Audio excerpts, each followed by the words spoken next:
ونعوذ بالله من شرور أنفسنا ومن سيئات أعمالنا من يهده الله فلا مضل له ومن يضلله فلا هادي له ونشهد أن لا إله إلا الله وحده لا شريك له ونشهد أن سيدنا ونبينا وحبيبنا ومولانا محمدا عبده ورسوله صلى الله عليه وعلى آله وصحبه وبارك وسلم تسليما كثيرا كثيرا. أما بعد فقد قال الله تعالى في القرآن العزيز بعد أعوذ بالله من الشيطان الرجيم: يا أيها الذين آمنوا اتقوا الله حق تقاته ولا تموتن إلا وأنتم مسلمون. وقال النبي صلى الله عليه وسلم: كل أمتي يدخلون الجنة إلا من أبى. قيل ومن يأبى يا رسول الله؟ قال: من أطاعني دخل الجنة ومن عصاني فقد أبى، أو كما قال النبي صلى الله عليه وسلم. سبحانك لا علم لنا إلا ما علمتنا إنك أنت العليم الحكيم. رب اشرح لي صدري ويسر لي أمري واحلل عقدة من لساني يفقه قولي، ولا حول ولا قوة إلا بالله العلي العظيم. Alhamdulillah, hadirin hadirat muslimin muslimat sidang jamaah yang dikasihi. Syukur kita pada Allah. Pagi ini sekali lagi Allah izinkan kita hidup. Bermakna satu peluang lagi diberi oleh Allah kepada kita. Untuk apa? Untuk kita tambah baik. Tambah baik apa? Amalan kita, iman kita, ya. Semakin hari semakin dekat dengan Allah. Rindu pada akhirat bertambah. Cinta pada dunia berkurang. Banyak mencari aib, kekurangan diri sendiri. Kurang mencari keburukan orang lain.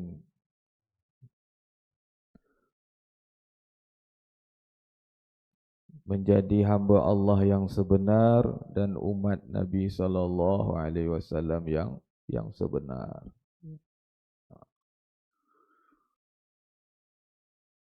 Dalam hidup dunia ini yang kita nak dapat sebelum mati apa dia? Redha Allah. Ya. Semua kita kena berhajat dengan redha Allah. Jangan sampai tak berhajat. Berhajat tak ini? Berhajat ya. Kita semua berhajat redha Allah. Sebelum saya mati, bagaimana Allah redha saya? Apabila kita mati dalam keadaan Allah redha, maka Allah layan kita dengan baik. Tapi kalau Allah tak redha kita, mati juga sebaliknya. Jadi macam mana nak dapat redha Allah ini?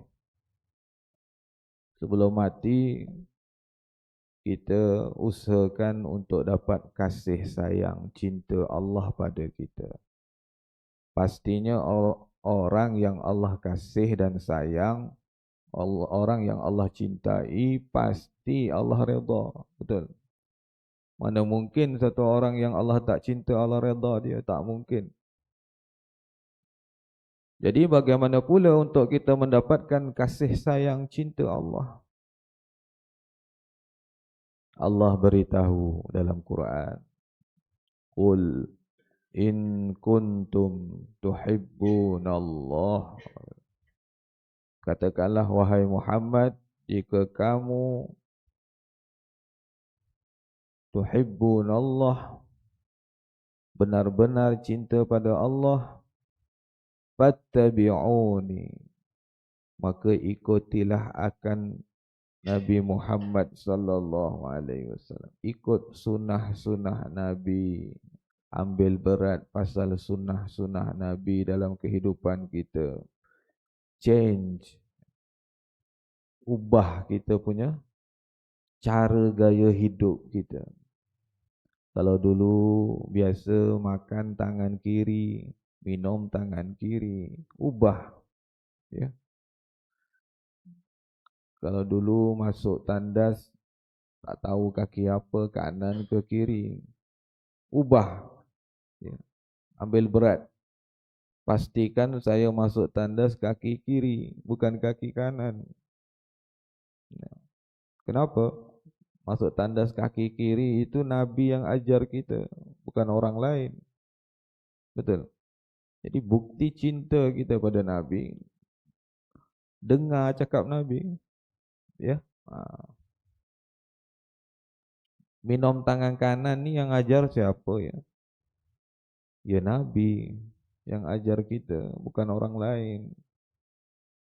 Allah bagi syarat kamu nak dapat cinta Allah kena ikut Nabi. Baru Allah cinta pada kamu. Jadi perkara inilah yang kita nak ubah. Nak datangkan mahabbah Rasul, cinta Rasul. Ya.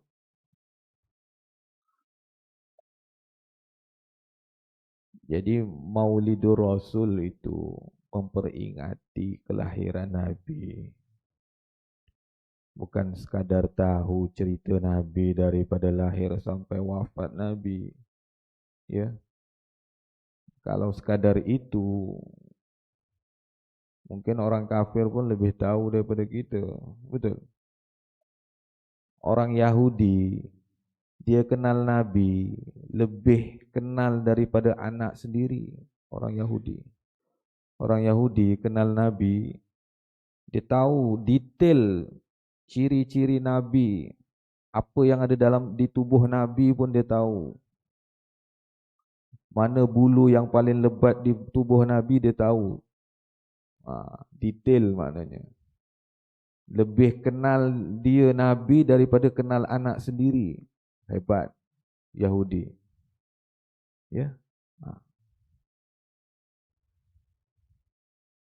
Tapi menolak Nabi. Jadi maknanya yang dikatakan memperingati hari kelahiran Nabi itu apa? Biar kita berubah. Ya. Kalau saban tahun sambut Maulid, tapi minumnya masih tangan kiri, Maulid apa itu? Ya. Jadi kita tujuan maksud Maulid itu memperingati Nabi supaya bertambah cinta, mahabbah pada Nabi SAW dan ubah kehidupan kita mengikuti cara Nabi dengan harapan supaya Allah cinta pada kita. Boleh insya-Allah ya. Sama-sama pasang niat insya-Allah untuk tambah baik kehidupan kita. Allah bagi peluang ni, hidup lagi ni kita ni. Ya. Moga-moga bertambah baik hari demi hari, bukan bertambah jauh pada Allah. Ya. Sunnah dalam diri bertambah banyak, bukan bertambah kurang. Ya, itu maksud fitrah manusia ni. Semakin hari dia nak jadi semakin baik, betul. Apa perkara, apa pekerjaan pun kita dalam hal dunia pun semakin hari nak semakin baik, bukan semakin buruk. Ya. Begitu juga hal kita dengan Allah, hubungan dengan Allah semakin hari semakin baik, bukan semakin jauh. Ya. Jadi mudah-mudahan Allah bagi taufik pada saya dan kita semua ya, untuk usahakan sama-sama bertambah kecintaan kita pada Allah dan Rasul, rindu pada akhirat ya. Kita semua nak balik kampung ni. Ya. Kampungnya akhirat sana ni kampung. Ya. Jadi perjalanan jauh ni. Nak balik kampung jalan jauh. Ya. Jadi jalan jauh ni bekal kena banyak. Ya. Solat 5 waktu tak cukup bekalan tu. Kena tambah dengan solat-solat sunat. Ya. Jauh nak jalan ni. Kubur, mahsyar, mizan, sirat ni jauh. Jalanan panjang. Mana mungkin boleh selesa dan selamat kalau bekalnya tak banyak. Mesti bekal kena banyak. Ya. InsyaAllah ya. Baik.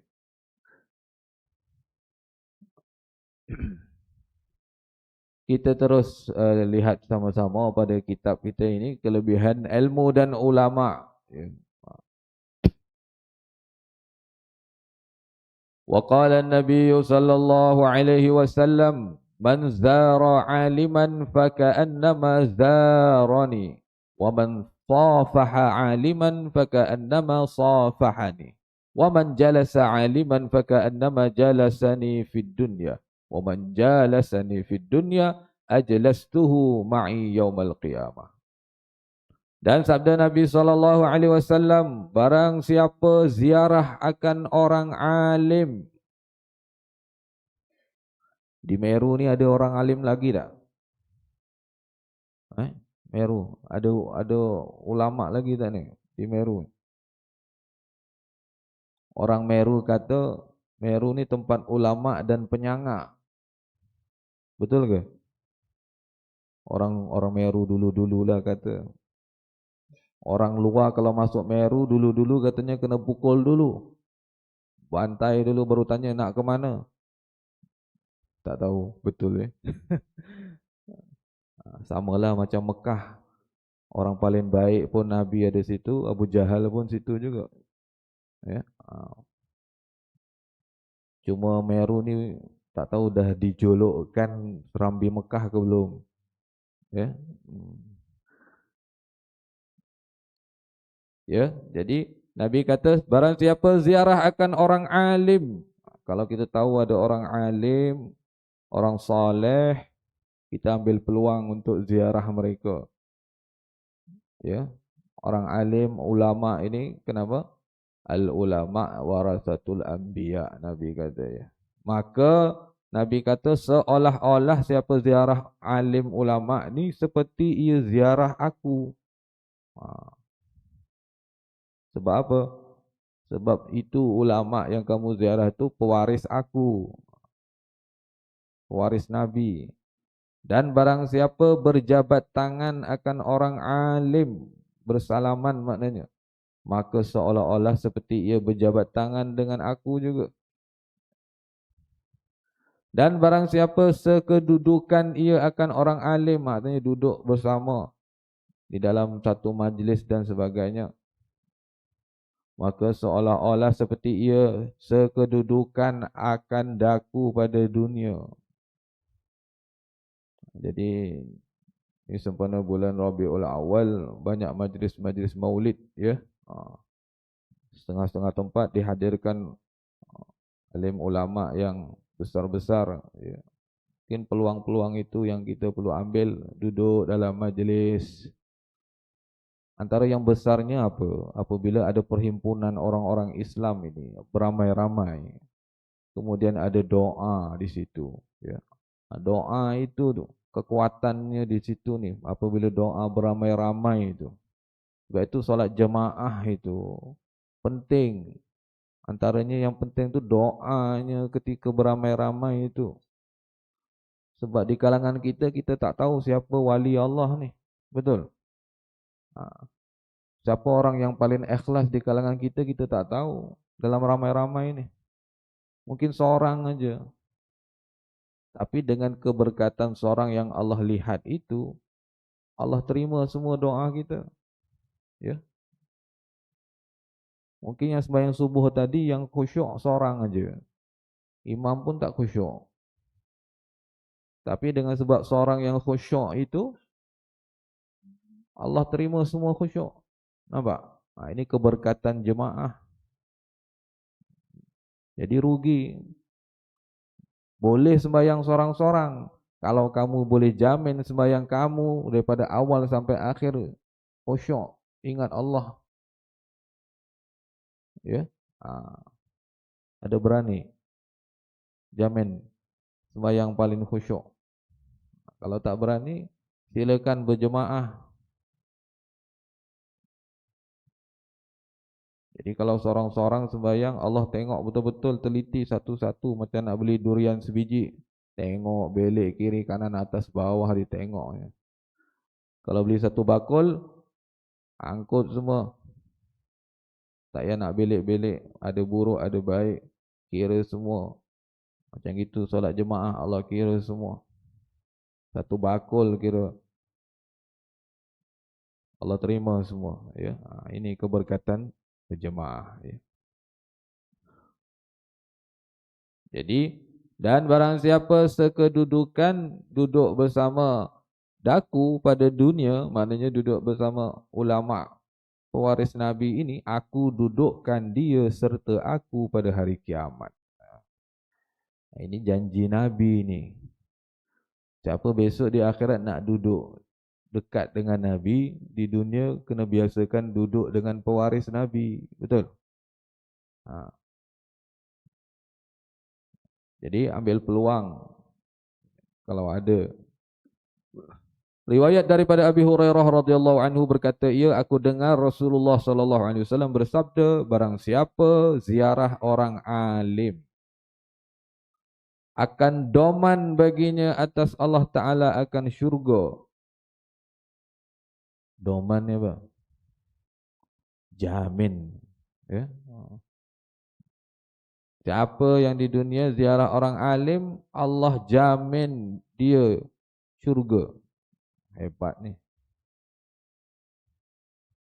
Pasal tu syurga ni mahal. Pasal tu nak ziarah ulama ni, kita ni tak berapa doyan. Ya. Sebab janjinya syurga, jadi berat sikit, ya. Maksudnya nak ziarah, kita rasa ziarah alim ulama ni kepala kita fikir apa pun tak tahu, ya. Mungkin fikir nanti orang soleh ni nampak kepala aku ada tanduk, ya. Sebab tak berapa jaga amal. Takut nak ziarah ulama jadinya. Ya. Jangan gitu, ya. Ziarah ulama jangan fikir orang kata ni wali Allah ni, lagi takut nak ziarah. Betul? Takut terzahir tanduknya. Jadi ziarah ulama ni paling mudah, ya. Ulama pun dia adab dia sendiri, jangan lihat buruk orang yang datang. Dia faham tu. Tak mungkin nanti kita datang depan dia, dia kata kamu ada tanduk ni. Tak mungkin. Betul? Tutup aib kita, ya. Jadi ziarah ulama ni paling mudah. Mudahnya macam mana? Apabila ziarah ulama, adabnya jumpa ulama, minta doa, minta nasihat, bagi hadiah. Cukup 3 je. Ya. Apa? Minta nasihat, minta doa, bagi hadiah. Jangan bawa tangan kosong. Ya. Ni ziarah ulama ni 3 je. Banyak ke sikit 3? Sikit aja. Kalau nak ziarah ahli politik, banyak benda kena bawa, ya. Tapi ziarah ulama 3 je. Sekarang nak ziarah siapa ni? Ziarah ulama, ya. Baik. Dan daripada Sayyidina Ali ibnu Abi Talib, bahwasanya berkata, sabda Rasulullah sallallahu alaihi wasallam, barang siapa ziarah akan orang alim, yakni pada kuburnya, kemudian membaca ia di sisinya kubur akan satu ayat daripada kitab Allah. Jadi maknanya ada, sunnah itu ada, ya. Bukan makna bila pergi ziarah kubur, baca apa-apa ayat Quran, kita dituduh menyembah kubur pula. Kemudian dituduh lagi minta orang dalam kubur pula. Bukan begitu, ya. Siapa ziarah kubur orang alim, kemudian membaca satu ayat daripada kitab Allah, tak kira baca apa pun, tahlilan ke, yasinan ke, baca surah-surah yang pendek, qul huwallah ke, ya. Nescaya memberi akan dia, orang yang baca tadi, oleh Allah Ta'ala dengan sebilang-bilang langkahnya, setiap langkahnya menuju ke situ, Allah bina satu mahligai dalam syurga. Sebab yang diziarahnya ni bukan orang biasa, orang-orang yang Allah sayang, Allah cinta, ya. Dan adalah baginya dengan tiap-tiap satu huruf yang dia baca, yang dibacanya di atas kuburnya ulama tadi, orang alim tadi, satu mahligai dalam syurga daripada emas, seperti yang tersebut di dalam Riyadhur Rayyahin. Dalam kitab Riyadhur Rayyahin ada menyebutkan tentang perkara ini. Jadi masih hidup pagi ni, mikirlah sikit, ya. Ada tak ni ulama nak ziarah ni, ya. Ambil peluang ni. Besok belum tentu hidup ni kita ni. Ya, betul. Besok hidup lagi tak? Tak tahu, ya. Di tengah hidup, tengah sehat lagi, ya. Fikir sikit. Paling kurang mikir dulu, ya. Ada ulama nak ziarah ni, ya. Ya. Baik. Kalau susah sangat nak cari, ni ustaz-ustaz yang datang kuliah kita ni, pergi ziarah, ya. Ya. Ramai ustaz kan yang datang kuliah tempat kita, belum pernah ziarah kan. Belum pernah lagi, ya. Habis nak cari ulama susah sangat, ya. Baik, cakap je, ustaz, saya daripada Surau Haji Maksum, tak kenal ke? Nak ziarah ustaz juga. Okey. Hikayah satu kisah daripada Ka'ab al-Ahbar, berkata ia bahawasanya Allah Subhanahu taala hisapkan hamba-Nya. Besok di akhirat Allah akan hisap setiap kita ni, kena hisap, kena hisap. Maka apabila berat kejahatannya atas kebajikannya, jadi apabila Allah hisap besok, kemungkinan gaya-gaya kita ni, kalau hisap mungkin amalnya baik, mungkin sikit lah, senang cakap, ya, betul, ya. Ngaku je lah kita ni, ya. Merendah diri itu lagi baik, ya. Jangan ngaku soleh, ya. Jadi maknanya apabila kita rasa kita ini kejahatannya lebih banyak daripada kebajikan besok di dalam timbangan nanti, jadi kita usaha macam mana timbangannya, kebajikannya lebih banyak, usaha buat sesuatu maknanya. Maka apabila Allah SWT lihat kejahatan lebih berat daripada kebajikan, disuruh dengan dia kepada neraka. Allah perintah, dah timbanglah amalnya semua kan, umur berapa tahun, 60, 70 tahun hidup kat dunia, dah timbang semua dah, timbang-timbang, kejahatan lebih berat daripada kebajikan. Terus Allah arah pergi masuk neraka terus. Maka apabila dibawa dalam perjalanan dengan dia kepada firman-Nya Allah Ta'ala bagi Jibril, maka apabila dibawa dengan dia kepadanya firman Allah SWT bagi Jibril, maka Allah SWT pun bagi tahu dengan malaikat Jibril, dapatkan olehmu akan hamba-Ku ini yang nak dibawa ke neraka itu, dan tanya olehmu akan dia. Tanya ni hamba ni, adakah ia masa empat dunia dulu pernah duduk pada majlis orang alim? Pernah tak?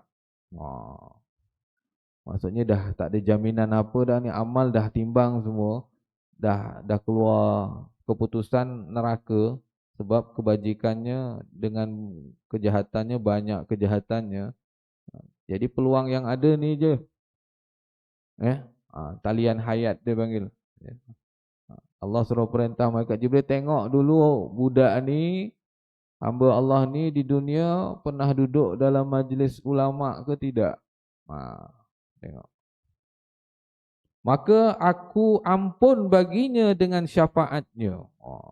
Dengan sebab duduk dalam majlis ilmu, majlis alim ulama, syafaat diampunkan ya, dosanya. Maka bertanya Jibril akan dia. Malaikat Jibril pun tanya hamba Allah yang nak dibawa ke neraka ni. Maka berkata ia hamba Allah ni, tiada, tak ada. Tak pernah maknanya empat dunia dulu duduk dalam majlis. Maka firmannya Allah Ta'ala lagi. Ini nak menunjukkan kasih sayang Rahman Rahimnya Allah Ta'ala pada hambanya. Patut masuk dah, tak payah nak tolong dah ni. Ya, tapi kasih sayang Allah. Allah suruh tanya lagi. Tanya olehmu akan dia hamba aku ni yang nak dibawa masuk neraka ni, adakah dia ini kasih akan orang alim, sayang tak dia orang alim? Duduk tak pernah duduk, tapi dalam hati sayang ke benci pada orang alim. Maka katanya, hamba Allah ni, tidak juga. Berat ni. Ya. Maka firmannya lagi Allah Ta'ala tanya olehmu akan dia, adakah ia duduk atas hidangan orang alim? Pernah makan sekali tak? Maka katanya tiada. Tengok. Ini berkait ni. Mana mungkin orang yang tak pernah duduk majlis ulama cinta orang alim, betul? Mana mungkin orang yang tak ada cinta pada orang-orang alim, orang soleh, dia boleh dapat duduk sekali makan dengan dia? Tak mungkin. Macam orang inilah. Ya. Semua tak. Maka firmannya Allah Ta'ala, tanya olehmu wahai Jibril akan dia hamba-Ku ini, adakah ia diam duduk sekampung dengan orang alim? Wah. Ada tak ni kita ni? Satu kampung ni. Ya. Nampak? Sampai begitu Allah nak tolong hamba Allah ni. Ya. Maka katanya tiada juga. Berat ni. Apabila dalam hati tidak ada kasih sayang pada orang-orang alim, orang soleh, mana mungkin nak duduk dekat, betul? Kalau duduk kampung dah ada orang alim pun dia keluar dari kampung tu cari kampung lain. Ya, kerana tak sukanya. Ya. Maka dia jawab tak ada juga. Maka firmannya Allah Ta'ala, tanya olehmu akan dia, adakah muafakat namanya akan nama orang alim atau nasabnya, nasab orang alim? Nama dia tu sama tak lebih kurang ada nama ulama orang alim sampai gitu. Nama cantik dah, Ahmad namanya. Tapi tak suka orang alim. Tapi kebetulan nama Ahmad itu sama dengan nama orang-orang soleh, ulama, kekasih Allah. Sampai begitu sekali. Allah, kalau nama kamu sama dengan orang yang Allah sayang tu pun okey lah, maknanya gitu. Ya, yang lain semua dah tak ada can dah. Ya. Maka katanya tiada juga. Nak tolong macam mana ni? Jadi firmannya Allah Ta'ala, tanya olehmu akan dia wahai Jibril, adakah ia kasih akan lelaki yang kasih ia akan orang alim? Maknanya dia ni dah tak ada, semua tak ada. Cuma apabila Medang kedai kopi tu, geng-geng yang kedai kopi Medang sekali itu dengan dia tu yang tak suka pergi surau dah. Ada kebetulan ni Medang dengan orang surau ni. Ya. Maknanya dia kasih kawan dia lah. Bila Medang sekali ni kawan lah, kawan rapat betul ni, kan? Maknanya kawan dia kaki surau, dia memang jangan cakap ustaz, memang kena dia hentamnya ustaz-ustaz ni. Jangan cakap cerita pasal agama depan dia, memang kena, tak mau dia. Tapi kawannya ini kaki surau, suka dengan orang alim, sampai begitu. Maka katanya apa? Bahkan ia ada Medang sekali kedai kopi dengan orang surau maknanya. Yang suka dengan orang alim, ada, yang tu ada. Apabila ada, maka firman-Nya Allah Ta'ala bagi Jibril, ambil olehmu dengan tangannya. Oh. Jadi dah masuk neraka patut betul. Ya, amal kejahatannya lebih banyak daripada kebajikan. Apabila ada tadi kawan medangnya dengan orang yang suka pada orang alim, Allah firman apa? Ambil olehmu dengan tangannya, dibawa olehmu akan dia masuk dalam syurga semula. Allahu Akbar, ya. Jangan pilih yang tu pula kita. Wah, ada can ni katanya. Itu orang tak bijak namanya, ya. Maka bahawasanya telah aku ampun baginya dengan sebab demikian itu. Allah ampun dosa-dosa yang banyak tadi, timbangan tadi yang kejahatan yang banyak tu Allah ampun semua dengan sebab berkawan dia dengan orang yang berkawan dengan orang alim. Nampak tak?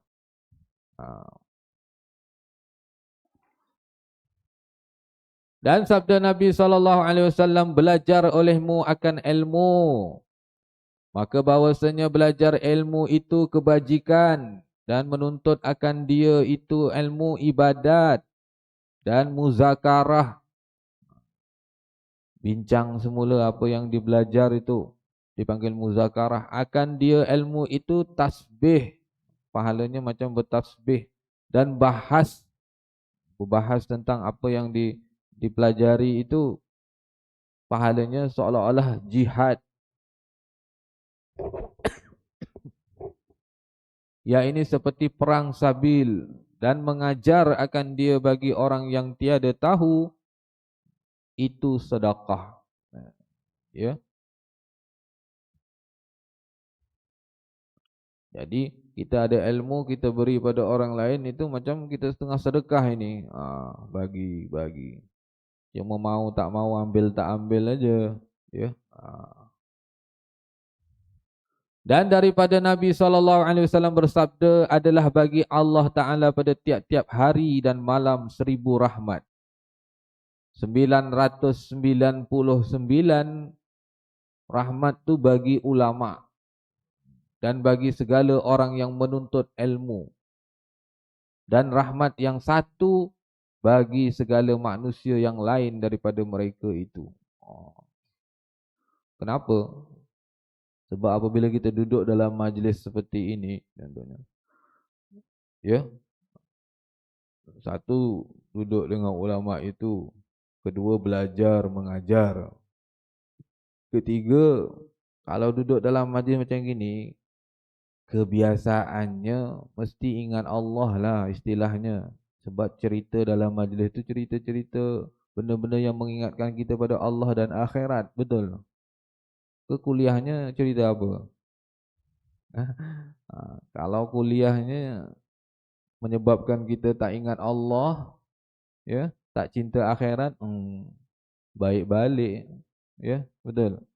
Jadi dalam majlis-majlis seperti itu, yang pasti kita ingat Allah ketika itu, cinta akhirat kita bertambah. Maksudnya maksud hidup kita ni jadi lurus, betul jalannya bila kita duduk dalam majlis-majlis ilmu.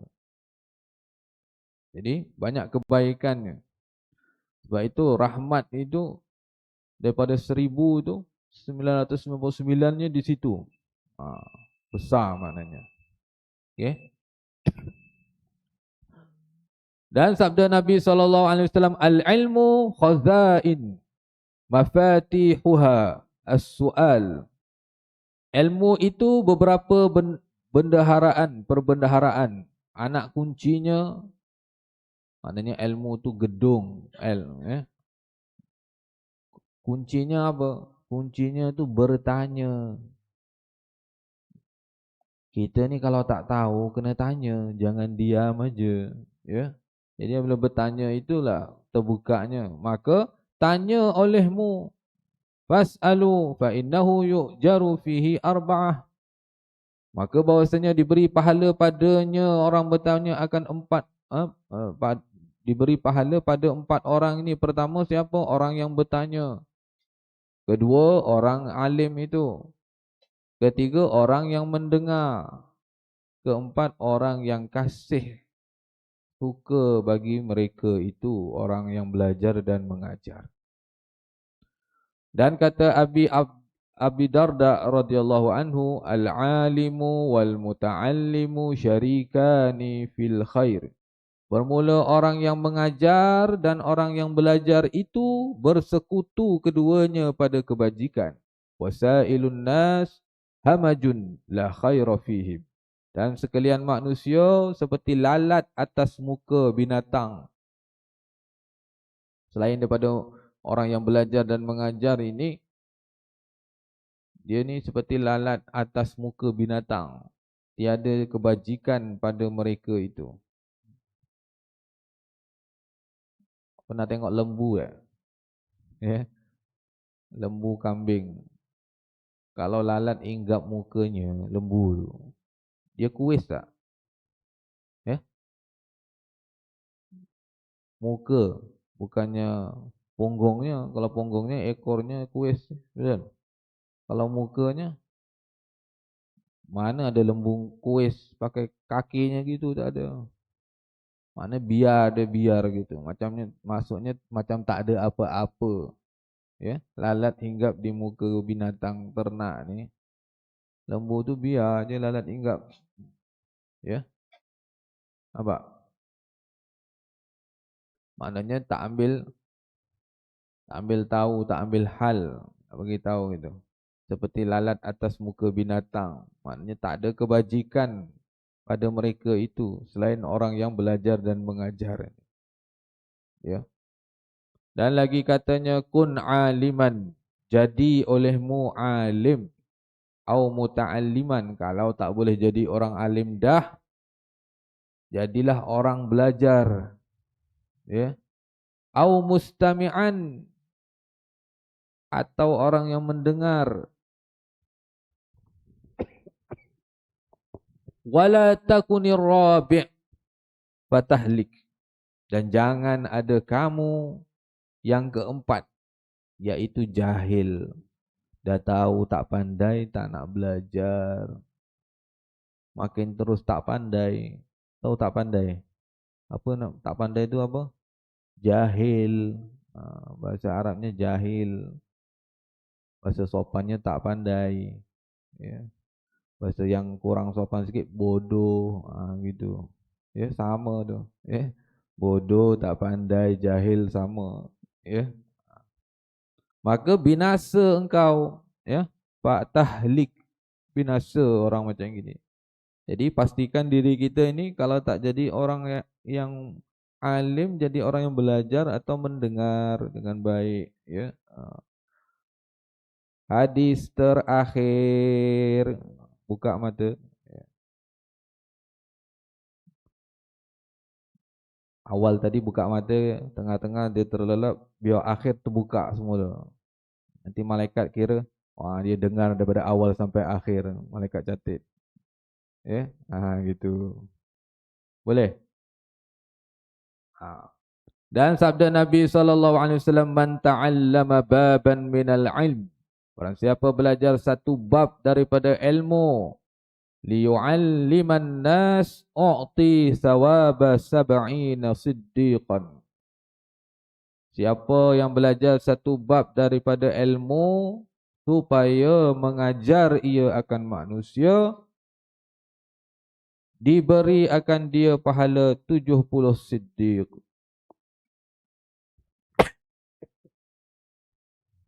Disebut dalam kitab Ihya Ulumuddin.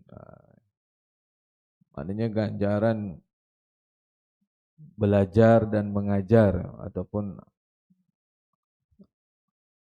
kelebihan ilmu dan ulama ini besar, ya. Jadi dengan kelebihan-kelebihan ini yang Allah SWT beri pada kita, khususnya umat Nabi SAW. Mungkin selain umat Nabi ni kita tak dengar, umat-umat terdahulu tak dapat ganjaran seperti ini, ya. Kita ni umat pilihan. Jadi umat Nabi ni terpilih. Ya, bukannya tak terpilih. Allah pilih siap-siap nih. Allah asing dalam alam roh lagi dah asing nih. Ni khusus ni umat Nabi semua ni. Lahir nanti besok di kalangan umat Muhammad ini. Ni roh kita semua terpilih. Bukan biasa-biasa ni. Allah boleh jadikan kita umat Nabi Nuh naik kapal. Boleh tak? Boleh. Allah boleh jadikan kita umat Nabi Isa. Tengok Nabi Isa hidupkan orang mati. Tapi Allah tak pilih kita, Allah pilihkan kita jadi umat Nabi Muhammad sallallahu alaihi wasallam. Ya, jadi peluang yang Allah beri ini sama-sama kita manfaatkan sebaik mungkin, insya-Allah. Moga-moga jadi umat Nabi sallallahu alaihi wasallam yang sebenar. Bukan ikut-ikutan aja, tak tahu apa, ya. Kenal betul, tahu, faham, ya. Insya-Allah ya. Semoga Allah bagi taufik pada apa yang kita muzakarahkan pagi ini, dapat sama-sama kita ambil i'tibar, kita amalkan dalam kehidupan kita dan kita sampaikan insya-Allah. Wallahu a'lam. A'udzu billahi minasyaitonir rajim. Bismillahirrahmanirrahim. Alhamdulillahirabbil alamin. Allahumma shalli wa sallim wa barik alaihi. Allahumma inna nas'aluka 'ilman nafi'a wa qalban khashi'a wa rizqan thayyiban. ونعوذ بك من علم لا ينفع وقلب لا يخشع ونفس لا تشبع ودعاء لا يسمع برحمتك يا أرحم الراحمين والحمد لله رب العالمين. سبحان الله بحمده سبحانك الله وبحمدك أشهد أن لا إله إلا أنت أستغفرك. السلام عليكم ورحمة الله وبركاته.